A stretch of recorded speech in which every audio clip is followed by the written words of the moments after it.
page number 20, question number 4 is using the DMAS rule, solve these. First, you have to use the DMAS rule to solve this question.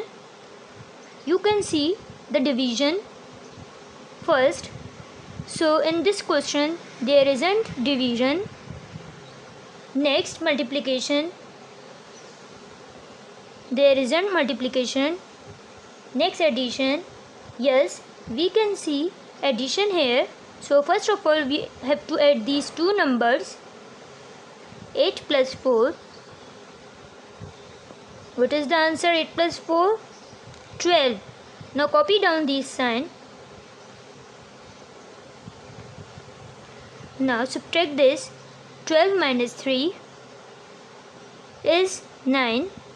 So 9 is our answer.